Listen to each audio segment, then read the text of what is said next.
What's up, everyone? It's Andrew coming to you with another episode. Brand new, beautiful episode.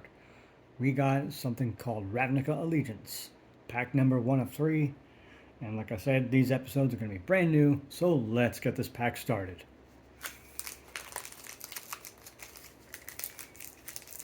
Pretty easy opening.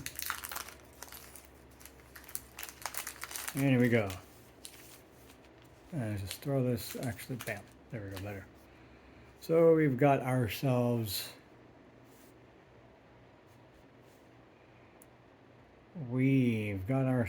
a Spear Spewer. Pay 1 in the red for a 0/2 Goblin Warrior with Defender.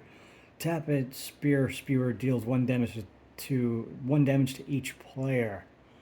And now that's pretty good, especially either in Pauper or Commander. You always want to have those good 1-drops down on the field as soon as possible. 10th District Veteran, 2 and a white for a 2/3 Human Soldier with Vigilance. So Vigilance, of course, everyone probably knows by now that Vigilance means that it can attack without having to be tapped. And it says whenever 10th District Veteran whenever it attacks, untap another target creature you control. That's pretty decent, especially in Pauper or casual kitchen sink brewing. Fairy Duelist, my favorite fairy tribal type of cards. This is 1 in the blue for a 1/2 fairy rogue with flash. You can flash it in at any time during your turn, and with flying, and has when Fairy Duelist enters the battlefield, or rather when it enters the battlefield, target creature an opponent controls gets -2/-0 until end of turn. That is pretty decent in my opinion. Now we got a Gore Clan Wrecker, 3 in a red for a 2/2 Human Warrior with Riot. This creature enters the battlefield with your choice of a +1/+1 counter or haste. And it has Menace. This creature can't be blocked except by 2 or more creatures. So that's pretty good, especially if you're going to play Commander. Thirsting Shade. Play black for a 1/1 Shade with Lifelink. 2 in a black. Thirsting Shade gets +1/+1 until end of turn. So Lifelink, of course, means that whatever the amount of damage you deal to your opponent, you gain that much life. Now we've got Stony Strength for a green for an instant speed card. Put a +1/+1 counter on target creature you control. Untap that creature. Get the Point. Oh, this is a pretty good, decent card. 3 black, red for an instant. Destroy target creature. Scry 1. To scry means that you look at the top card of your library and look at it, and you have a choice to either keep it on the top, or put it on the bottom of your library. I believe that's what it said. Watchful Giant, 5 and a white for a 3/6 Giant Soldier. When Watchful Giant enters the battlefield, create a 1/1 white human creature token. Okay, pretty basic, but too high of a mana cost.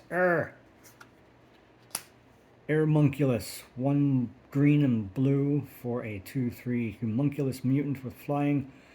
Pay 2 green, blue, adapt 1. If this creature has no +1/+1 counters on it, put 1 on it. Pretty simplistic. Goblin Gathering. 2 in a red for a sorcery. Create a number of 1/1 red goblin creature tokens equal to 2 plus the number of cards named Goblin Gathering in your graveyard.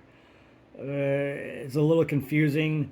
Never seen this card before. If anyone knows how to actually play this card correctly, please leave a comment in the comment section below during this episode. Rakdos Fire Wheeler, black, red for a 4/3 Human Rogue. When it enters the battlefield, it deals 2 damage to target opponent and 2 damage to up to 1 target creature or planeswalker. Now that is pretty disastrous. Now we got a Dagger Caster, 3 and a red for a 2/3 Viashino rogue. When it enters the battlefield, it deals 1 damage to each opponent and 1 damage to each creature your opponent controls. Okay, so that is either a good thing or bad thing, however you want to look at it.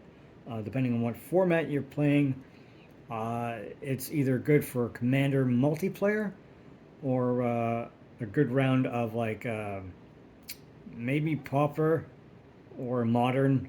Two-headed Giant would not work with this. Junk Troller.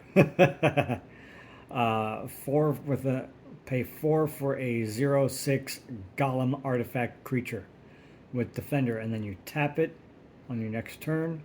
Put target card from a graveyard. Oh, that's interesting. I'm glad I read that correctly. From a graveyard on the bottom of its owner's library. So it can either target yourself or your opponent in terms of your graveyard. Now that could be used as a pretty interesting strategy, especially if you have an affinity for artifact creatures in general. So this is something I think that you should watch out for. However, I don't see it being played in too many decks, unless if, again, it's a heavy artifact centered deck. Incubation Druid, not a bad card. And this is our rare. 1 in the green for a 0/2 Elf Druid. And it has tap, add 1 mana add 1 mana of any type that a land you control could produce. If Incubation Druid has a +1/+1 counter on it, add 3 mana of that type instead. And then later on it says pay 3 green with Adept 3. If this creature has no +1/+1 counters on it, put 3 +1/+1 counters on it. Now that's pretty dangerous. And then we've got a Rakdos Guildgate, not bad for our basic land. And then at the end of this, we got a green and red 4/4 beast token creature with trample. Not a bad way to end this pack, if I do say so myself. I thought this was pretty interesting.